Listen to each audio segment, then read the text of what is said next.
안녕하세요. 크립토TV입니다. 이번 시간에는 그들이 실은 오래전부터 콕 찍어놨던 코인들, 블록체인들이 있습니다. ISO 2002에 대해서도 한번 배워보시죠. 최근 3월달 기사입니다. 영국의 중앙은행에서 리플이라고 하는 회사와 협력을 했다. 실시간 총액 결제 시스템 동기화를 테스트했다. 뱅크 오브 잉글랜드가 리플과 협력해서 리플의 인터레저 프로토콜을 활용해서 리플의 망을 활용해서 실시간 총액 결제 시스템 동기화 가능성을 검증하는 거 실험을 성공적으로 마쳤다. 조금 이제 말이 어려울 수 있는데요. 이게 금융기관들이 영국은 파운드 쓰죠. 파운드 계좌를 유지하면서 즉각적이고 위험이 없는 결제 채널을 제공하는 시스템.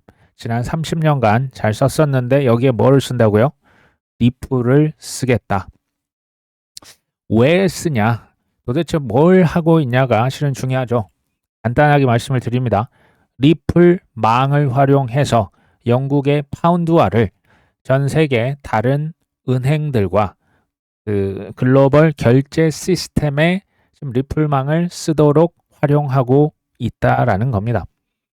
이번 실험에서는 리플의 이 레저망이 현금 흐름 최적화에 기여할 가능성을 뭐했다? 이미 확인을 했네요. 이를 향후 RTGS 업그레이드의 기술적 솔루션으로 채택할 가능성을 검토 중이다. 이게 이미 이제 우리나라 이렇게 언론사에 보도가 됐을 정도면요. 99.99% 이미 다 이거 개발이 끝난 거예요. 이 실험이 끝났고 확정적이다. 뭐 저는 이렇게 봅니다. 리플의 핵심 서비스는 영국 중앙은행의 국경간 결제 최적화 노력과 직접적으로 연결이 된다. 파운드 스털링의 디지털 버전, 정확히 뭡니까? CBDC 개념을 설명하는 보고서를 이미 발표를 했습니다. 거기에 뭐가 긍정적으로 언급됐다고요? 리플의 기술이 이미 긍정적으로 언급이 됐다. 영국 중앙은행에서만 리플의 기술과 망을 쓰는 걸까요? 지금 리플 기세가 무섭습니다. 지금 뭐 스테이블 코인도 출시를 했었고요. 여기 온체인 보관도 수탁도 해드리겠습니다. 한국의 디지털 자산 보관 모델을 활용을 하고 있다고 합니다. 예전에 한국에도 찾아왔었죠. 리플에서. 리플망에 또 지금 누가 이렇게 조인을 한다? 사우디아라비아 국립상업은행도 리플넷에 리플망에 합류를 했습니다. XRP의 기관 채택이 가속화되고 있네요. 전 세계 금융기관들이 리플 우리도 좀 쓰게 해달라. 실은 뭐 이게 지난 수년간 이루어졌지만 이게 좀 보도가 덜 된 측면도 전 있다라고 봅니다. 결제만 하는 게 아니고 자산 토큰화까지도 영역을 확장을 하고 있죠. 이미 38억 달러 규모의 토큰화 머니마켓 펀드, MMF 펀드도 이미 출시를 해놨습니다. 스테이블 코인 산업을 재편하면서 두 번째 혁신을 준비 중이다. 저는 이걸 뭐 기억하실지 모르겠습니다. 그 리플 XRP의 가격의 전성기는 전 세계 중앙은행들에서 CBDC 다 이거 발행을 하겠죠. 이 친구들이 활성화되는 시기 왜 그럴까요? CBDC가 서로 환전이 돼야죠. 지금 뭐 어디 뭐 신한은행이나 뭐 외환은행 예전에 외환은행이죠. 이제 환율 이렇게 해서 우리가 창구 가서 뭐 이렇게 바꿔서 국제 송금 미국으로 영국으로 뭐 이렇게 보냈잖아요. 당연히 이제 그 환전소 자체가 필요가 없어요. 뭘로 바꾼다고요? XRP가 브릿지 커런시가 되는 거예요. 연결고리입니다. 환전도 되고 송금도 되고 결제에도 쓰일 수가 있는 거예요. CBDC 지금 전성기 맞습니까? 활성화된 시기 맞습니까? 지금 아닌 거죠. 아직 무궁무진한 겁니다. RWA, 스테이블 코인, 수탁, 글로벌 결제, 그리고 ISO 2002까지 돈 되는 디지털 금융의 미래, 모조리 손을 안 댄 곳이 없어요. 누가요? 리플이 그렇습니다. 챗 GPT 좀 친해지시는 것을 강력하게 추천을 드립니다. 궁금하신 것을 굉장히 구체적으로 물어봐도 이 기계니까 짜증 안 냅니다. 제가 한번 물어봤습니다. ISO 2002가 뭔지 좀 쉽게 설명을 해줄래? 물론이지. 뭐 쉽게 설명을 해준다고 봤더니 은행이나 금융기관들끼리 메시지를 주고받을 때 쓰는 공식 언어의 새로운 버전이다. 왜냐하면 지금까지는 이제 아날로그, 각 나라나 은행들 간의 방식이 정보의 이 표준이 없어요. 그러니까 뭐 똑같은 뭐 이제 달러도 어디는 USD인데 어디는 뭐 USDA 뭐 예를 들면 막 천차만별인 거예요.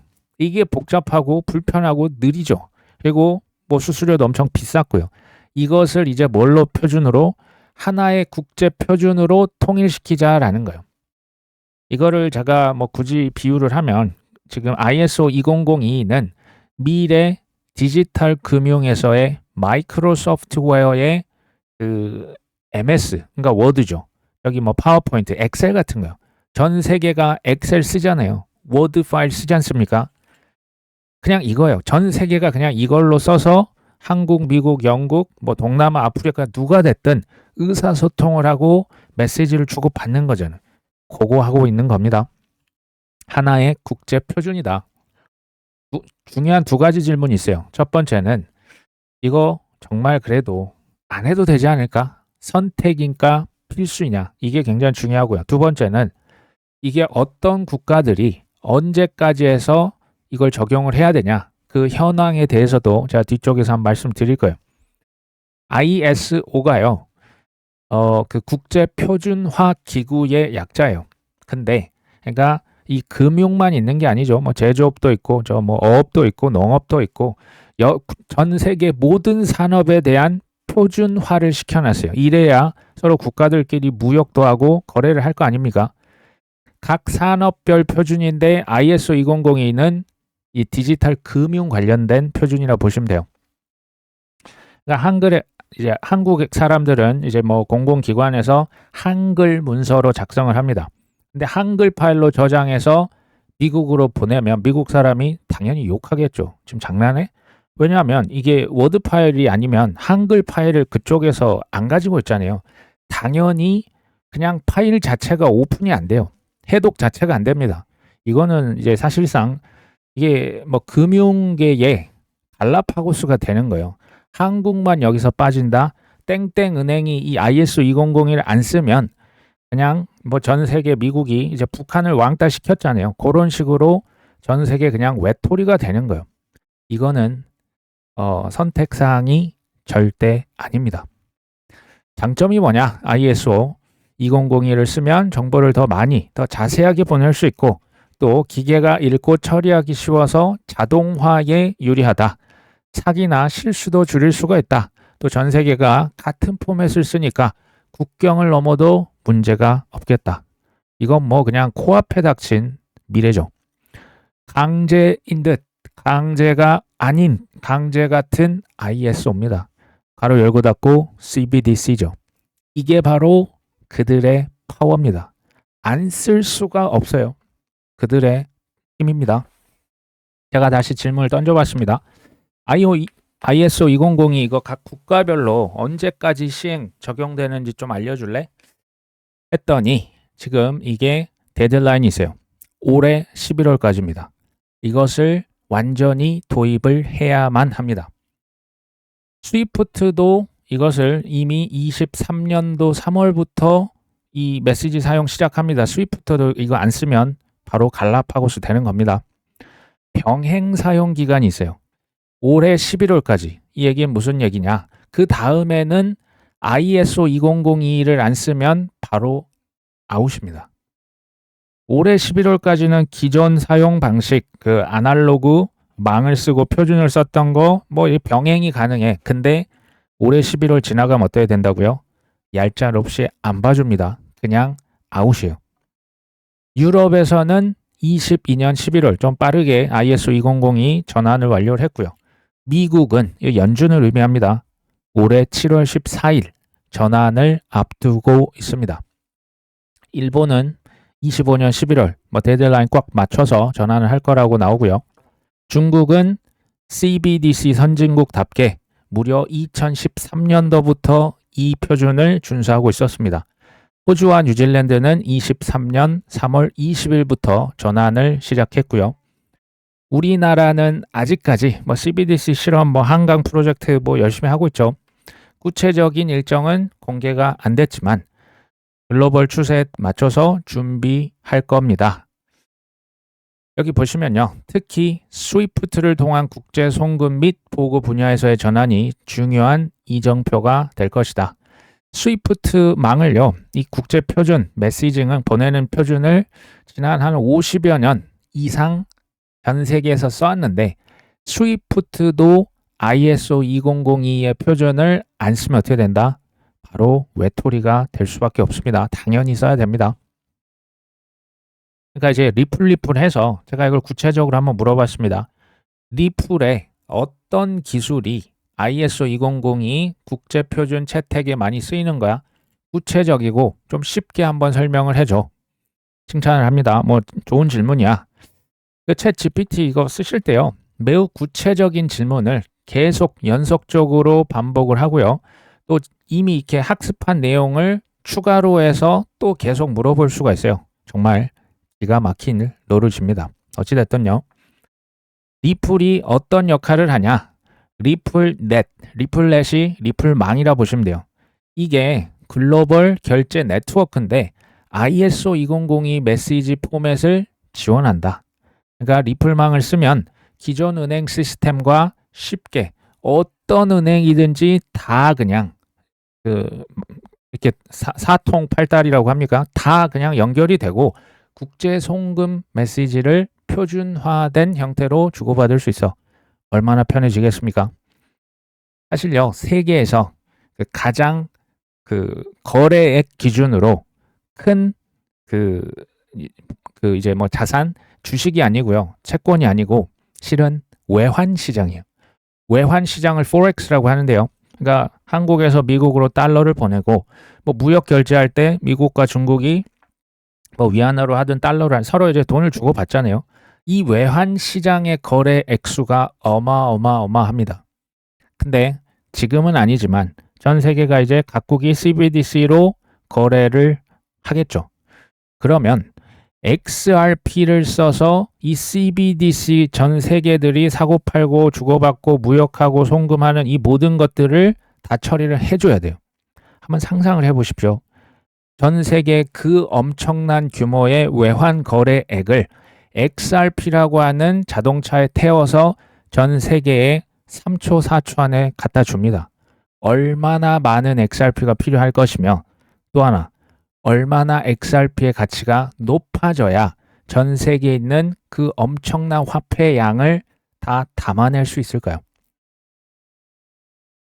최근이 아니고요. 지난 몇 년간 XRP가 2억 개가 언락됐습니다. 3억 개, 이번엔 5억 개. 이거 뉴스 아마 보신 적 있으실 거예요. 이게 뭐냐면요. 리플이라고 하는 회사에서 전 세계 은행들에게 중앙은행이건 민간은행이건 XRP를 제가 보니까 계속 팔고 있어요. 근데 이것을 외부에 알리지는 않습니다. 아니 뭔가 이거 쓰게 하려면 XRP를 전 세계에 이거 깔아야 되는 겁니다. 그거를 지난 한 최소 4년에서 5년, 6년, 7년간 소송 딱 이렇게 걸어놓고 자기 할 일을 열심히 하고 있었던 것이 리플이네요. 리플은 중간 다리 역할이다. 기존 은행들은 너무너무 이제 안 좋았던 아날로그 방식을 썼는데 이제는 리플의 블록체인이라고 보기는 어려운데 어쨌든 블록체인 기술을 이용해서 구조화된 정보를 자동화하고 실시간으로 처리할 수 있게 해준다. 리플이라고 하는 고속도로에 아무래도 슈퍼카, 성능이 어마무시한 XRP를 써서 혹은 자기들이 이제 막 뿌리고 있는 스테이블 코인 있죠. RLUSD. 얘네들 슈퍼카 폭증하겠죠. 이거 다 쓰겠다라는 얘기입니다. 글로벌 디지털 금융의 표준을 이걸 이제 충족을 시키려면 뭐를 써야 된다? 리플망을 쓰든지 XRP나 스테이블 코인 RLUSD를 갖다 쓰든지 이렇게 해야 큰 이득이 되겠구나. 그래서 재밌는 얘기가 있어요. 물어보지도 않았는데 본인이 얘기를 해줍니다. 리플이 ISO 2002 표준화 작업에 직접 참여를 하고 있다. 여기 지금 회원사이기도 합니다. 국제기관의 멤버로 참여하고 있다라는 게 지금 무슨 얘기냐면요. 시험을 봅니다. 수능을 보죠. 우리나라 수능을 보는데 그 시험 출제위원이 리플인 거예요. 본인이 시험을 보면서 본인이 그 시험 문제를 만들고 있는 거예요. 이게 말이 됩니까? 리플에 의한, 리플을 위한 국제 표준이 보다 ISO 2002다. 조금 과장을 했습니다. 이거 이제 지원하는 결제 네트워크 리플넷을 가지고 있어서 모든 은행들이 이 국제 표준으로 더 쉽게 전환할 수 있도록 도와주는 다리 역할을 한다. XRP는 뭐하냐? 실시간 송금 결제에 쓰이는 디지털 연료와 같다. 저는 이걸 뭐 슈퍼카 자동차에 비유를 한 거죠. 올해 11월 달이 ISO 2002 최종 데드라인입니다. 올해 말까지 해서 숨어있던 그 세력들은 이제 본색을 드러내지 않을까라는 생각을 합니다. 가격에 나쁘진 않을 겁니다. XRP만 쓸까요? 아닙니다. 마무리 정리도 해주더라고요. 이게 ISO 2002는 금융 언어의 표준이고 이 기준을 이해하고 지원할 수 있는 블록체인은 기존의 은행들과 쉽게 연결이 되고 실사용 가능성이 높을 것이다. 알겠고 그게 뭐냐고 라고 물었습니다. 아주 그냥 쭉 뽑아줍니다. 첫 번째 뭡니까? 리플 했죠. 아예 공식 멤버입니다.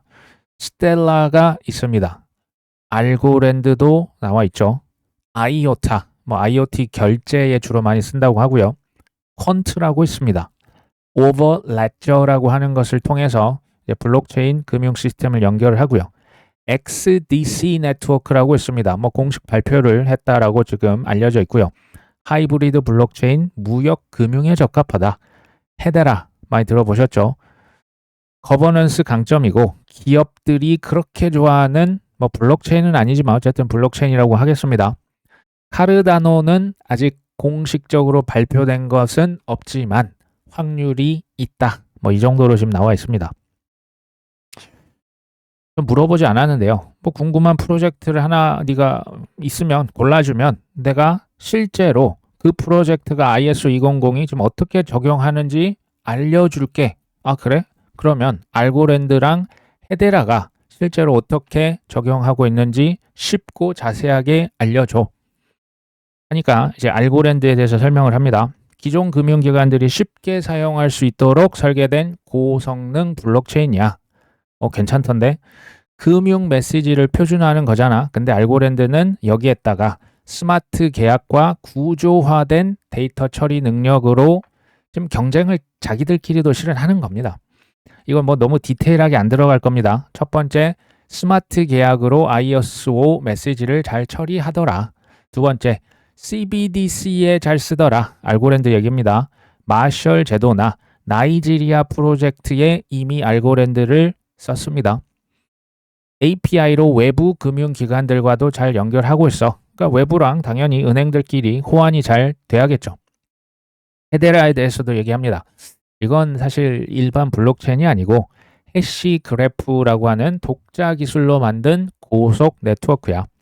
금융권, 정부기관, 대기업들이 참여하는 거버넌스, 이 친구들이 구성 위원회 지금 다 노드를 돌리고 있는 멤버들이에요.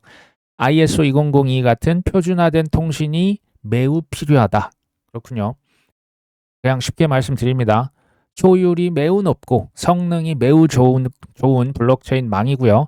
금융, 정부, 대기업들이 특히 좋아하는 블록체인, DLT라고 합니다. 정확히는 분산 원장 기술을 쓰는 프로젝트가 어디다? 헤데라입니다. 이것도 딥하게 안 들어갈 겁니다. ISO 2002 메시지를 해시 그래프에 직접 저장하거나 처리할 수 있다. 한마디로 쉽게 쓸 수 있고 투명하고 규제에 맞는 합법적으로 쓸 수 있고 제3자 파트너들, 그러니까 대기업들, 은행들, 특히 우리나라 신한은행이 이미 여기서 지금 뭐하고 있습니까? CBDC 테스트 지금 중앙은행이랑 하고 있는데 어디에 얹혀졌다? 헤데라 위에 얹혀놨습니다. 이게 다 지금 현재까지 벌어지고 있는 일이죠. 그럼 이렇게 생각하실 수 있어요. 뭐야 이거? 코인은 다 사기라고 해놓고 뒤에서 지금 이런 거 하고 있었어? 맞습니다. 뒤에서 이런 것을 철저히 하고 있었죠. 조용하게 시장 이렇게 좀 망가뜨려 놓고, 그래야 일반인들이 뭐 헐값에 XRP도 던지고 솔라나도 던지고 알고랜드 이 뭐야 이거 휴지 같은 거 하면서 던지겠죠. 그래야 도망칠 테니까 그렇게 해놓고, 이거 시간이 걸립니다. 이게 장난 아니에요. 이 법을 만드는 거, 규제 전 세계 지금 금융 시스템 전체를 지금 갈아엎는 거거든요. 이거 시간 오래 걸려요. 이해되시죠? 최근에 뉴스 하나 봅니다. 중국에서 미국 반도체에 너희가 우리한테 145% 관세를 부과해? 야, 우리도 그럼 125%다. 이거 했었거든요. 근데 중국에서 갑자기 반도체 관세 그거 없던 일로 할까? 에탄올, 저기 뭐야, 의료 장비, 이거 조금 세금을 아예 좀 없애볼까? 지금 이게요, 공식 발표는 없었는데 실제 무역 현장에서는 이미 적용이 되고 있다더라. 그 난리칠 때는 언제고, 이제 와서 극적인 전환점일 가능성이요. 너무한 거 아닙니까? 도널드 트럼프 미국 대통령이 중국에 대한 관세 인하 의지, 뭐 계속 유화적인, 이게 뭐 유한지는 모르겠습니다. 뭐 어찌됐건 뭐 우리는 여전히 협상 준비가 돼 있다. 그건 너에게 달렸다. 뭐 관세 우리가 2, 3주 내에 낮출 것이다. 뭐 한 건 사실이죠. 중국에서 일부 미국산 품목에 대한 125%의 추가 관세를 이미 철회를 했거나 철회를 검토하는 것으로 알려졌습니다. 공식 발표를 한 건 아닌데 미국산 반도체 관련 관세 면제 조치는 이미 무역 현장에서 이미 그 고잉 온입니다. 이미 하고 있어요. 그리고 에탄올, 뭐 이제 의료 장비, 이게 좀 이제 그 민감한 실제 너무나 필요한 장비는 관세를 좀 면제했으면 좋겠다. 뭐 과거에도 이런 일이 있었다라고 지금 알려져 있거든요. 지금 물론 이게 뭐 100% 확정이다. 관세율이 뭐 몇 프로, 뭐 이거는 몇 프로, 저거는 몇 프로 좀 확정된 건 아니죠. 근데 그럼에도 불구하고 제가 네 그러셨어요. 네네네 어련하시겠습니까? 라고 말씀을 드렸던 이유가 조금은 이해가 되실까요? 중국에서 반도체 8종 125% 보복 관세를 조용히 철회했다. 트럼프에 화답하는 거냐? 트럼프가 그래도 야 우리 좀 잘해보자. 우리 뭐 서로 죽자고 하는 거 아니잖아. 계속 이렇게 얘기했잖아요. 선전, 이제 제조업으로 유명한 중국의 선전 시소재 기업들에게 세관 당국이 통보를 했어요. 근데 이 선전 중국에 있는 제조업체들도 그 사실을 몰랐답니다. 실제로 무역하면서 관세 맞을 거를 했는데 관세가 빠져 있는 거예요. 그러면서 물어보니까 그거 그냥 빠져 있었습니다. 통보를 받았다. 뭐 이렇다고 합니다. 그러니까 이게 뭐 지금 1분기 올해 뭐 처참했잖아요. 사실 뭐 글로벌 패닉셀, 뭐 주식, 채권, 뭐 심지어 금도 뭐 이렇게 공포가 극에 닿을 때 던져 버렸잖아요. 갑자기 이렇게 극적인 반전이요. 결국은 그래서요. 믿음이 있는 낙관론자가 되셨으면 좋겠다라는 얘기를 드렸던 게, 비관론자는 이제 대공황이 오니까 당연히 파셨겠죠. 헐값에 손해를 보고 파셨겠죠. 근데 저 같은 경우는 이게 충돌이 될 수가 없어요. 그러니까 이제 누군가 분명히 이거 핸들을 둘 다 틀든지 어찌됐건 이거 그래도 체면은 또 지켜줘야 될 겁니다. 아마 그래서 중국이 지금 공식적으로 지금 발표를 조금 뭐 늦게 하는 게 아닌가 싶은데, 어쨌든 저는 낙관론자였습니다. 지금도 그렇습니다. 제가 그러면서 말씀을 드렸던 게 이거예요. 불확실성, 관세 폭탄, 전쟁이 계속되는 한 기회는 있을 것이다. 조금씩 사라지고 있는 뭐 그런 뉘앙스죠. 이게 한 10년 이상 이 쌀벌했던 코인판에서 이제 살아남고자 발버둥을 치다 보니까 제가 이런 어떻게 보면 모토가 생긴 거죠. 내가 그들이라면 어떻게 할까? 결국에는 낙관론자, 확신이 있는, 믿음이 있는 낙관론자가 이길 것이다. 리플랩스의 대표, 언제는 뭐 회장인데 어쨌든 모니카 롱이라고 있습니다. 그 빵형과 뭐 이제 같은 다 멤버예요. 미국 사업이 지금 우리 순항 중이다. 확장하고 있다. 미국 친코인 정부가 들어서면서 로비를요. 제가 알기로 가장 많이 한 회사가 리플입니다. 그 미국 정부의 로비를 정말 뭐 수천억을 썼다 뭐 이런 얘기가 있는데 어찌됐건 신규 채용도 진행을 하고 있고 최근 인수한 프라임 브로커리지 회사 히든로드 제가 예전 말씀을 드렸죠. 근데 아직 나는 배가 고프다. 다른 회사도 계속 인수합병을 검토 중이다라고 얘기를 했습니다. 그러면서 언론에서 물었죠. IPO는 잘 돼가고 계십니까? 했더니 아직입니다. 왜냐하면 우리 지금 수십억 달러 현금 있어요. 뭐 이미 수조 원이 지금 있으니까 뭐 급한 거 아닙니다. 지금은 비즈니스 성장에만 집중하고 있습니다. 한마디로 지금 뭐 급한 거 뭐 없죠. 뭐 아직은 뭐 생각 없는데요. 라고 얘기를 하는 거예요. 이것을 그대로 믿으시면 된다 안 된다? 저는요 이걸 볼 때마다 이제 뭐가 느껴지냐.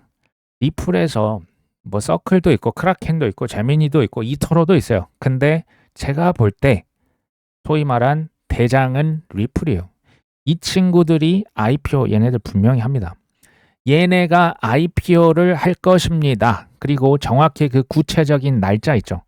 IPO 하는 날, 그 날이요. 그 날 코인 뭐 일부 장기 물량 빼고 코인 다 팔아도 좋겠다. 저는 마음속으로 계속 저도 다짐을 하고 있어요. 얘네들 장난 아니겠다. 왜냐하면 말씀드렸잖아요. 21년 4월 달에 코인베이스 경영진, 특히 코인베이스 그 암스트롱 그 CEO 있죠. 재산이요. 그 날 20조가 됐어요. 20조 원. 이거를 보고 그리고 이제 실제 코인이 아니고 주식을 많이 팔았었거든요. 나스닥 상장하는 날. 뭐 기본 수백 수천억에서 수조 원, 심지어 20조 원. 이거 옆에서 빵형이 봤단 말입니다. 크라켄 CEO도 그때 옆에서 다 지켜봤어요. 꿈에도 저는 뭐라고요? 그래서 IPO인 거예요. 서클 CEO는 조금 자중해야 돼요. 이거 기다렸다가 해야 됩니다. 무조건 기다렸다 해야 돼요. 지금 리플은 여유가 있는 거죠. 서클은 좀 여유가 없어 보여요. 어찌됐건 여러 지표들 있잖아요. 저기 뭐 그 달러 인덱스도 보시고 뭐 크립토 뭐 공포 앤 피어 인덱스도 보시고 RSI도 보시고 뭐 코인베이스 앱도 보시고 이것도 나중에 제가 말씀드릴 거예요. 이것도 저희가 보겠지만 그 중에 가장 확정적인 이벤트 하나를 꼽아라. 리플 IPO가 아닐까요? 라고 전 생각을 해봤습니다. 그 전까지는요. 돈 있으면 특히 이제 뭐 바이더 딥 하시고요. 트럼프 대통령 뭐 머스크 형님들이 멋진 연기 하지 않습니까? 예전에 그 게일 겐슬러 있었는데 이제 사라지니까 좀 심심했는데 요즘 뭐 트럼프 대통령의 원맨 쇼인 것 같습니다. 멋진 연기를 보시면서 릴렉스 하셨으면 좋겠습니다. 오늘 방송은 여기까지 합니다. 끝까지 시청해 주셔서 감사합니다.